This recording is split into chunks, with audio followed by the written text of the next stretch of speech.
I'm Carol Bier, a research scholar with the Center for Islamic Studies at the Graduate Theological Union in Berkeley, California. I'm here today with Pantea Karimi, an artist, whose works are on view at the Mercury 20 Gallery in Oakland, California. The exhibition she calls Artful Attacks.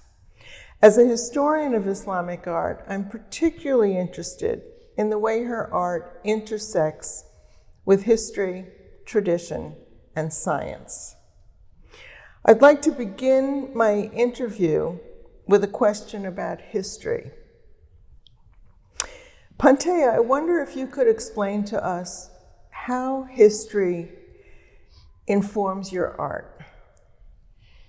I left Iran 20 years ago, and since then, all I hear in the news is Iran's politics from the perspective of the Western media, as if this ancient country never existed otherwise.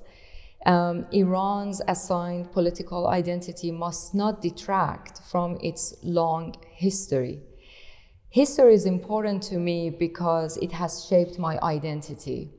And I have a lot of questions, so to speak, about how certain events and things in general transitioned to the present. So for that reason, I've been always interested to explore the Iran's cultural history, specifically through illustrated books, documents, and prints. For example, when I was a student at the Art University in Tehran, I investigated the first Iranian newspapers from the 19th century. And then when I immigrated to the United States in 2005, I continued and studied more of the Iranian newspapers, and especially the pop culture publications from the 20th century at the Princeton University's archives. Until 2010, my works were inspired by these explorations. I studied both art and science in high school in Iran, and that opened a window into appreciating both fields and their impacts on society and culture.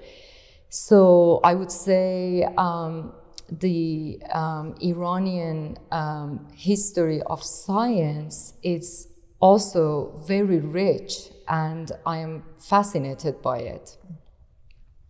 Since 2014, my works have been inspired by certain and select important documents and illustrated scientific manuscripts, especially in the areas of medicinal botany, mathematics, and geometry.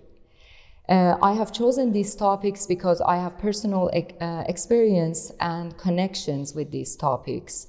In my work, I combine the content that I research with certain contemporary issues and personal narratives.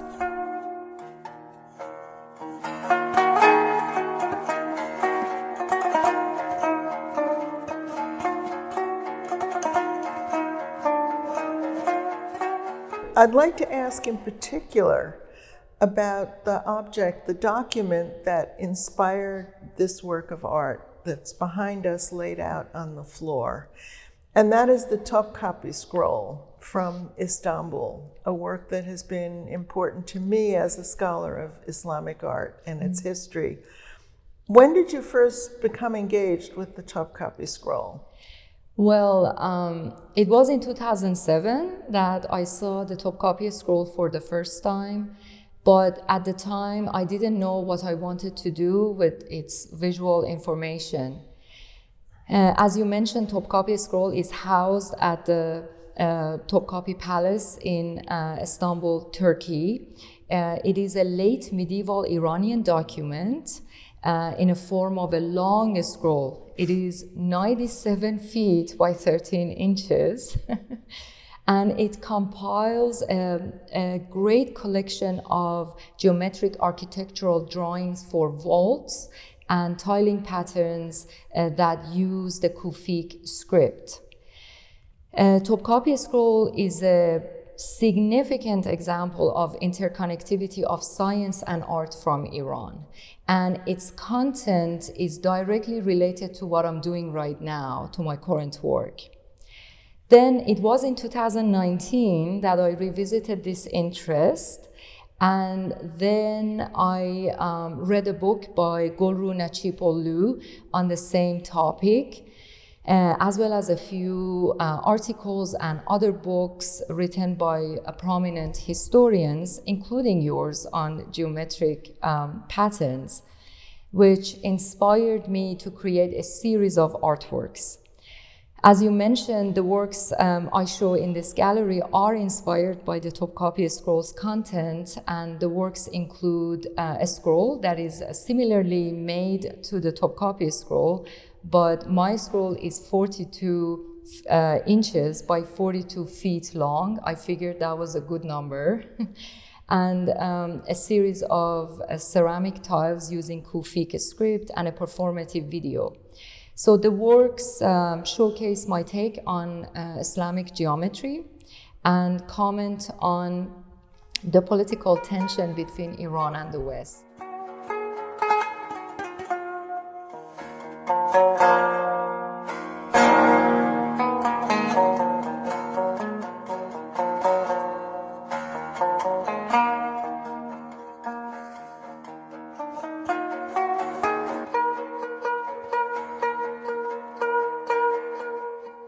I'd like to shift from history and inspiration from this document to the question of tradition. In what ways does your work incorporate tradition, and how does it depart from tradition? Yeah, that's a very good question. I think in my mind, tradition is defined by order, wisdom, and balance, and shows beauty in a symmetrical sense. I'm greatly inspired by this representation of tradition and also by traditional Iranian crafts, arts, and architecture. When I was a student in graphic design in Tehran, I took a few courses on traditional arts and crafts from Iran, such as textile and printmaking techniques and so on. But for some reason, I only want to depart from tradition and not repeating it. Departure is exhilarating to me. It defines my artistic being and identity better. And I also believe departing offers a chance to interpret tradition at the intersection of art, science, and history in personal, cultural, or political contexts. In this exhibition, I was particularly aware of breaking this traditional influence, I have to say, and I wanted to respond to the subject in Artful Attacks better. For instance, I started the geometric patterns for my scroll symmetrically, but gradually and intentionally I made all the scroll drawings asymmetrical. The result is this interconnected, deconstructed, interlaced geometric patterns and surface that comment on this political tension and pressure that Iran is under at this moment in time. I appreciate how much you both incorporate tradition and depart from tradition, and for me that's part of what it is to be a contemporary artist today. Thank you. Artful Attacks, even in the title of the exhibition, incorporates that combination of the artful and the attacking.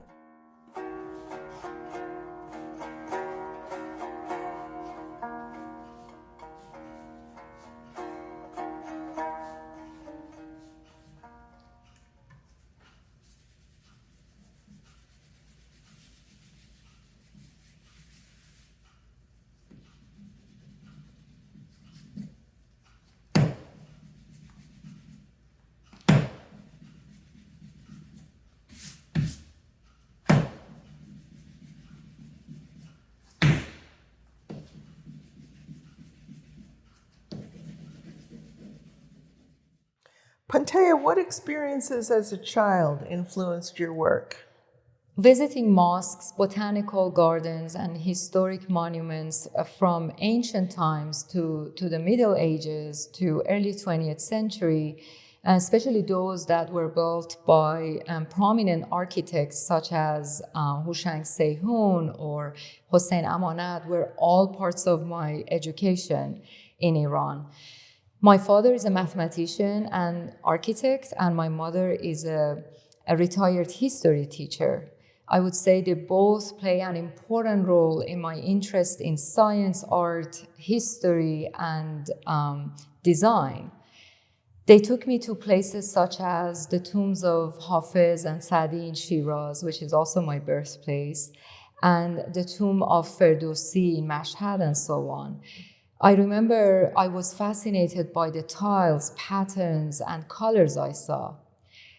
Every time those visits invoked a sense of awe and wonder in me.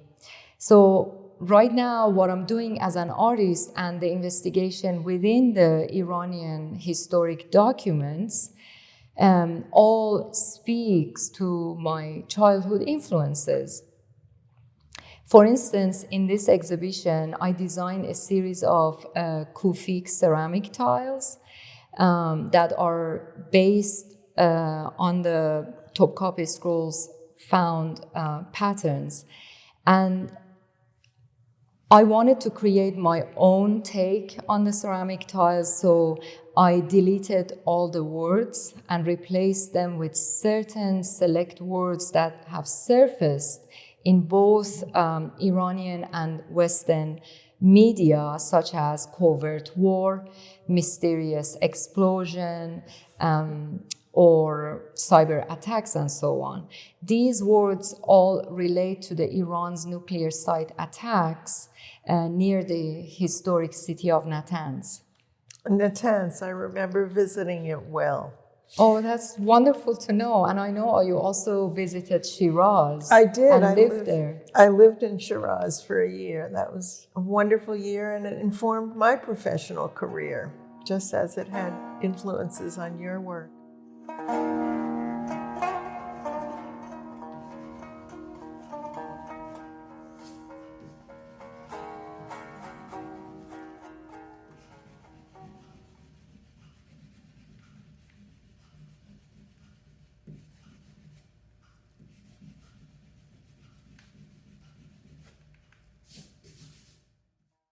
You mentioned erasure, and I wanted to come back to that. Your work, so much of your work has a performative quality.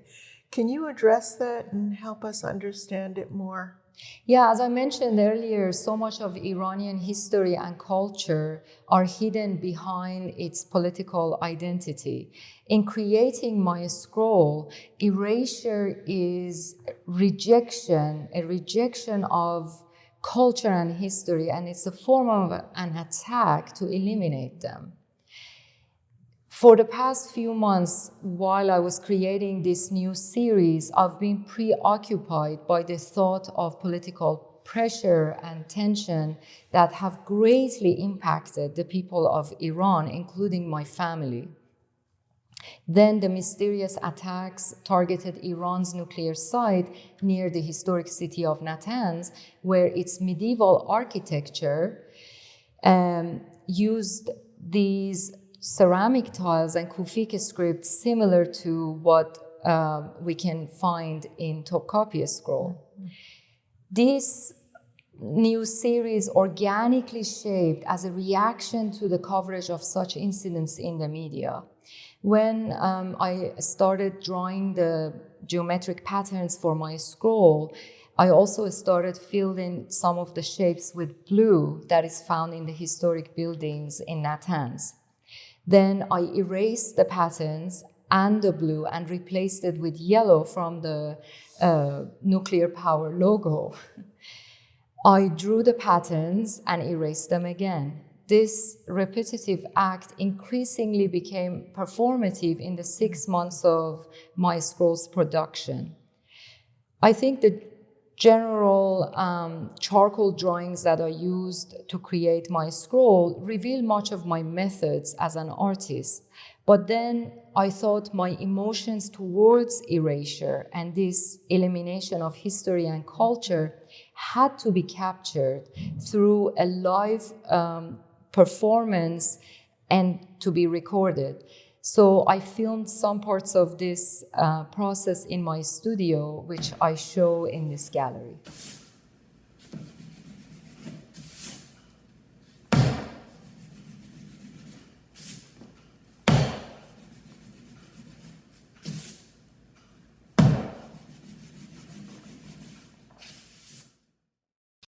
I'd like to talk about impact, and I wonder if you could share with us what you would like your viewers to take from seeing your art. Well, the works in this gallery collectively represent my emotional unease about the political tension between Iran and the West and the sanctions and the maximum pressure on Iranian people and the threats to the historic city of Natanz and its medieval architecture as an exemplar of Iranian history, culture, and nation. And I hope the viewers take the same thoughts with them when they visit the gallery.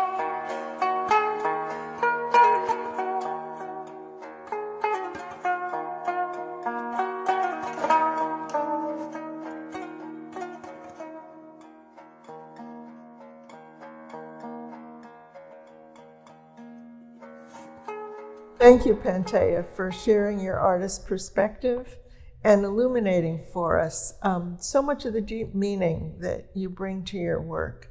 I'm sure others also appreciate the way your art intersects with history and tradition and science, and yet it so effectively addresses contemporary issues as well. I remain in awe of your creativity that takes into account the history of Iran and its significance today, while at the same time addressing these contemporary issues in the exhibition of Artful Attacks here at the Mercury 20 Gallery in Oakland, California. Thank you. Thank you.